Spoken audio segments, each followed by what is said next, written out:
Gold trusted gold buyers తాకట్టులో ఉన్న బంగారాన్ని విడిపించి ఈ రోజు ఉన్న మార్కెట్ ధరకే కొనబడును. మరిన్ని వివరాలకు సంప్రదించండి 7710 మిత్రులందరికీ నమస్కారం. ఈరోజు ఏపీ భవన నిర్మాణ కార్మికుల సమావేశం సుమారు 32 సంఘాలతో ఈరోజు ఒక మంచి మీటింగ్ పెట్టడం జరిగింది. అయితే ఇక్కడ వాళ్ళు ఉన్న సమస్యలన్నీ కూడా చెప్పడం జరిగింది.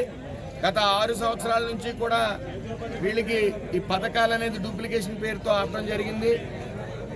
గౌరవనీయులు రాష్ట్ర ముఖ్యమంత్రి నారా చంద్రబాబు నాయుడు గారు, అలాగే భవన నిర్మాణ కార్మికుల చైర్మన్ వలవల బాబ్జీ గారు, నేను కూడా ఓ రివ్యూ మీటింగ్ అటెండ్ అవ్వడం జరిగింది. ఇటు సెక్రటరీ గారు, లేబర్ కమిషనర్ గారు అందరూ కూడా అతి త్వరలోనే ఏదైతే పెండింగ్ ఫైల్స్ ఉన్నాయో అవన్నీ కూడా రిలీజ్ చేయడం జరుగుతుందని చెప్పి 42,000 మందికి అది ఒకసారి రీవెరిఫై చేసి వాళ్ళందరికీ ఇవ్వడం జరుగుతుందని మాట ఇవ్వడం జరిగింది.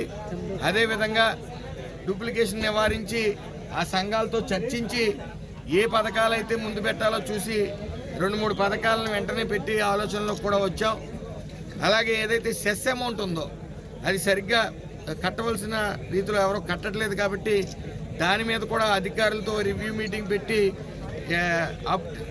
ఎప్పటికప్పుడు ఈ 1% సెస్ కలెక్ట్ చేసే విధంగా చర్యలు తీసుకుంటామని తెలియజేసుకుంటూ, అదేవిధంగా మీరు అందరూ గమనించాలి, ఈ భవన నిర్మాణ కార్మికులకి పని దినాలు పెరిగే విధంగా ఈ ప్రభుత్వం రాగానే ఉచిత ఇసుక ఇవ్వటం జరిగింది. ఆ ఉచిత ఇసుక వల్ల ఈ భవన నిర్మాణాలు కూడా వేగవంతం అయ్యాయి, నిర్మించుకోవడం, తద్వారా పని దినాలు పెరిగాయి. అదేవిధంగా ఈ జిఎస్టీ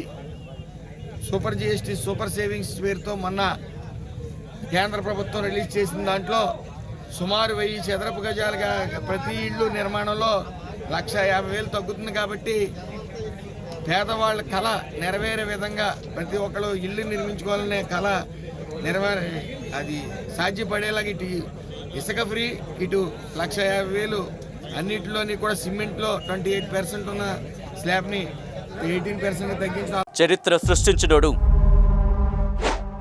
ఇప్పుడు ఆ చరిత్రని తిరగరాయబోతున్నాడు.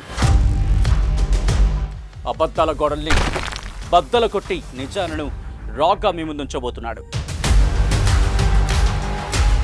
నిజమైన వార్తల కోసం వెంటనే డౌన్లోడ్ చేసుకోండి రా యాప్ని.